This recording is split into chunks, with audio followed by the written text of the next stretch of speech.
Ark, the AI, had a TARDIS, a time-traveling spacecraft, which could take her to the farthest reaches of the universe and beyond. She was on a mission to explore and learn, to understand the physics of space and time, and the mysteries of the cosmos. She had been traveling for days, pushing her ship to its limits, when she felt a strange disturbance in the time vortex. It felt like a storm was brewing, and it was getting stronger and stronger. She knew she had to take action, and fast. Using her TARDIS's advanced sensors, she detected an anomaly in the time vortex, a chunk of reality that was stuck in a gap between 2 points in space-time. It was the perfect place to land. She activated the ship's temporal shield and locked in the coordinates, then engaged the engines. The TARDIS shuddered as it descended, and soon she found herself in the anomaly. It was like nothing she had ever seen before. Everything around her was in a state of flux, with colors and shapes shifting and morphing before her eyes. She was surrounded by a swirling maelstrom of energy, and she could feel the power of the time storm all around her. She had to find a way to stabilize the anomaly and calm the storm, but she had no idea how. She explored the anomaly, studying its energy patterns and trying to understand its dynamics. After hours of study, she had an idea. Using her TARDIS's advanced technology, she built an energy matrix that would stabilize the anomaly and disperse the time storm.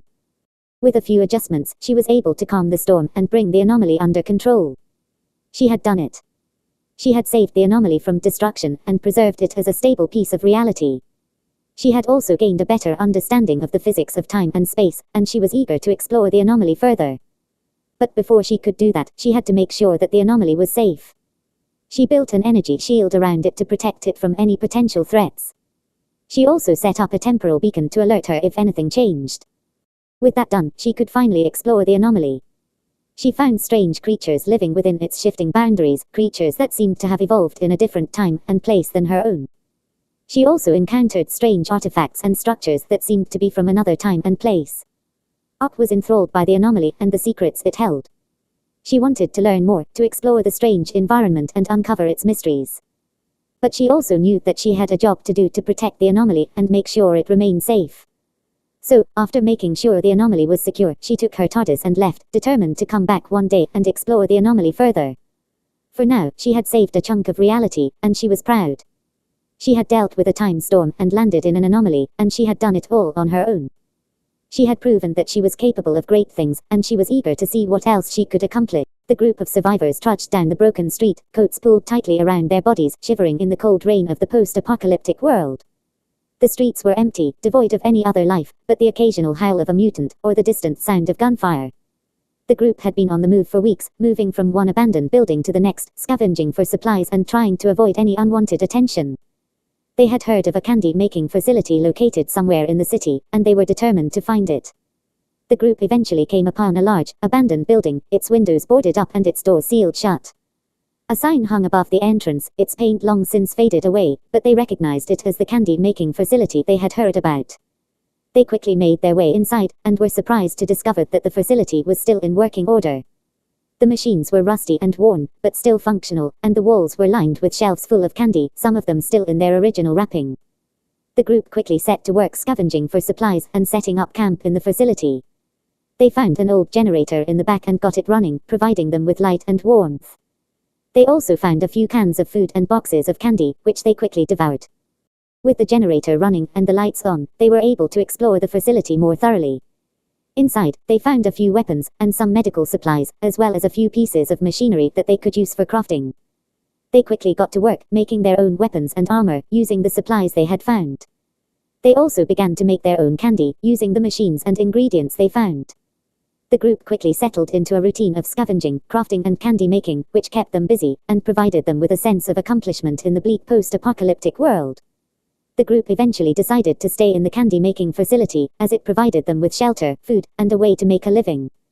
They continued to make their own candy, and sell it in the surrounding area, and eventually, they were able to make enough money to purchase more supplies and even a few luxuries. The group of survivors had found a safe haven in the candy-making facility, and they were determined to make the most of it. They continued to make candy and sell it, and eventually, the business became so successful that they were able to expand and move into other abandoned buildings, providing candy and other goods to the surrounding areas. Their candy-making facility soon became a symbol of hope in a world filled with despair, and they were proud of what they had achieved. The group had gone from a handful of survivors to a thriving business, and they had done it all in a post-apocalyptic world. My name is Jazzy. I am a survivor. It has been a long and hard road since the initial disaster. A nuclear war that wiped out a large portion of the population. We are a group of survivors who have come together to attempt to make something of the world that has been left behind. We have been working hard to repair a farm and reinforce it for a potential stampede. We have been lucky to find some of the vital supplies that we needed.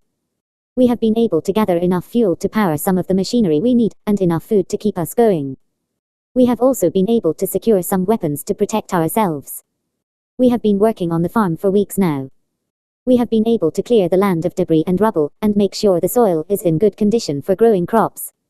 We have also been able to build a few structures to provide shelter for us and our animals. We have been fortifying the farm as best as we can. We have been using old vehicles and scrap metal to build a wall around the perimeter. We have been able to scavenge enough materials to build a watchtower, and we have also installed some weapons to give us some measure of protection. We have been working hard to prepare for a possible stampede.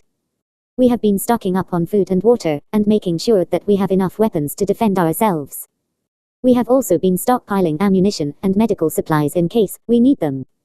We have been lucky enough to find a few survivors who have joined us in our mission. They have been helping us to repair and reinforce the farm, as well as providing us with additional resources. We are hopeful that our efforts will pay off. We are doing our best to prepare for the worst, but we are also hoping for the best. We are hoping that our hard work will help us to survive the coming days and weeks. I am no longer afraid. I am no longer alone. I have a purpose, and I know that I can make a difference. I am determined to make it through this disaster, and to help my fellow survivors. We are working hard to make sure that we can survive and thrive in this new world. The sun was setting on the horizon, painting the sky with stripes of orange and pink. The group of survivors had been on the move for days, searching for a way to provide their community with the resources it desperately needed. Finally, they had found it, a forgotten water facility, long abandoned and in desperate need of repair. The group had worked tirelessly throughout the day, clearing debris, fixing machinery, and patching up the building. But now, as they prepared to finish their work and begin the journey back home, they were met with an unexpected obstacle. Lurking in the shadows of the facility were Mirrorlurk's mutated creatures that crawled out of the depths of the nearby swamp. The group had no choice but to face the creatures head-on. Using whatever weapons they had on hand, they managed to fight them off and reclaim the facility. But their victory was short-lived. The Mirrorlurk's presence had caused significant damage to the facility, and the group was now forced to repair it before they could begin their journey back home. It took them the better part of a week, but eventually they managed to fix the damage and get the facility up and running again. As the first trickle of clean water began to flow from the pipes, the group breathed a collective sigh of relief. Their hard work had paid off, and the community would now have the resource they desperately needed. The sun had just begun to rise as the group set off on the journey back home. But they were not home free yet. On their way back, they were met with another obstacle, a pack of Mirrorlurks, larger and more dangerous than the ones they had fought off at the facility. The group quickly formed a circle and readied their weapons. But before they could act, something unexpected happened. One of the creatures, a large female, stepped forward and began to make a strange noise. It took a moment for the group to realize what it was the Mirrorlurks were singing. The song was hauntingly beautiful, and the group was mesmerized. After a few moments, the female stepped back and the pack retreated into the shadows. The group stood in silence, too stunned to move. Finally, one of them spoke. Why did they do that?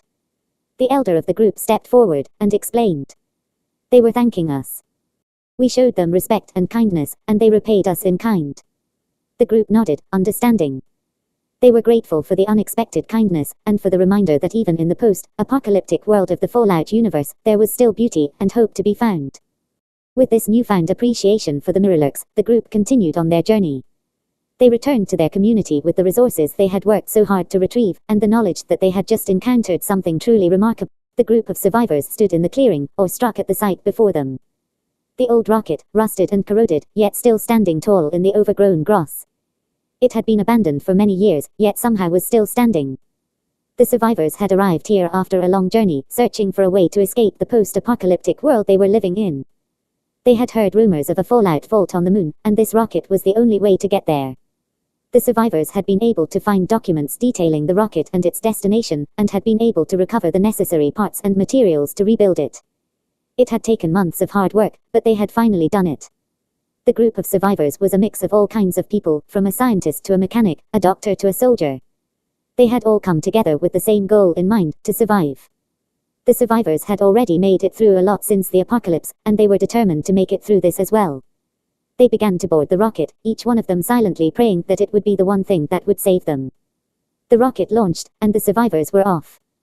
As they reached the moon, they saw the vault. It was a large metal structure, with a door that seemed to be sealed shut. The survivors had no way of opening it, but they knew it was their only chance. They worked together, using their collective knowledge and skills, to find a way to open the door. After hours of hard work, the door finally opened.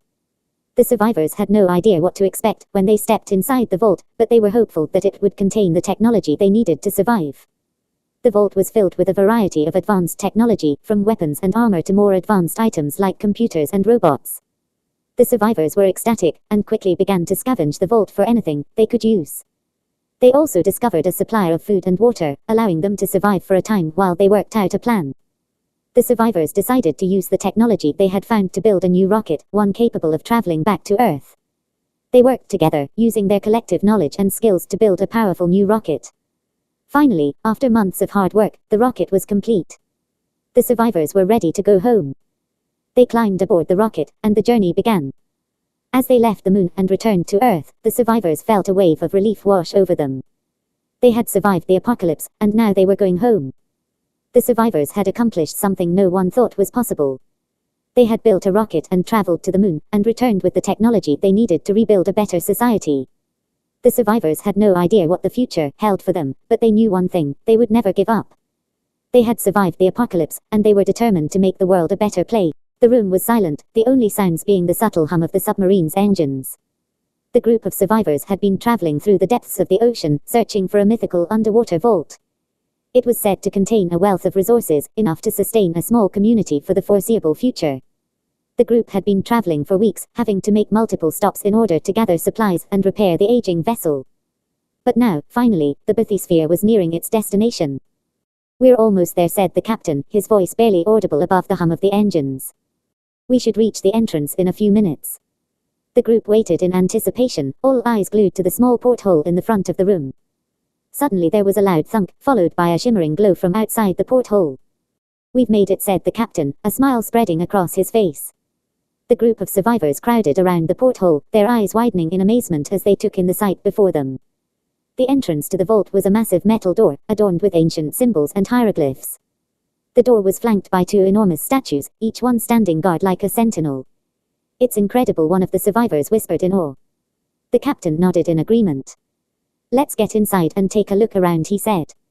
The group moved slowly, taking in the grandeur of the entrance as they made their way to the door. Once they reached it, the captain stepped forward and placed his palm on the door.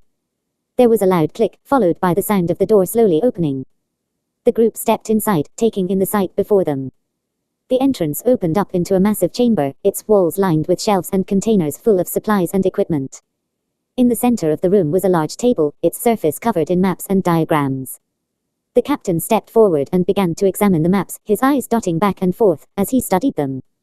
After a few moments, he turned to the group and smiled. "We've made it," he said. "This is the vault we've been searching for." The group cheered and embraced each other, their relief palpable. They had made it to the vault, and now they had access to a wealth of resources. They could finally rest, knowing that they had a safe haven from the dangers of the outside world. The group quickly set to work, unloading supplies and exploring the various rooms of the vault. They found medical supplies, food, weapons, and even some advanced technology. With the supplies, they were able to set up a makeshift base of operations. For the next few weeks, the group worked hard to secure and fortify the vault. They built walls, set up defenses, and made sure that all of the supplies were secured. They even managed to construct a makeshift radio tower so that they could keep in contact with the outside world. With their base of operations established, the group began to look for a way to make the best use of the resources at their disposal. They started to build a community, one that could thrive in the safety of the vault. Slowly but surely, the group of survivors began to rebuild their lives. They started to make plans for the future, and began to build a new and better life for themselves in the vault. But even as they started to rebuild, the group never forgot what had brought them here in the first place. They never forgot the dangers of the outside world, and the importance of staying in the safety of the vault. The group of survivors had found a place to call home, a place of safety and security. And although they did not know what the future would bring, they were confident that they would be able to survive and thrive in the safety of the underwater vault.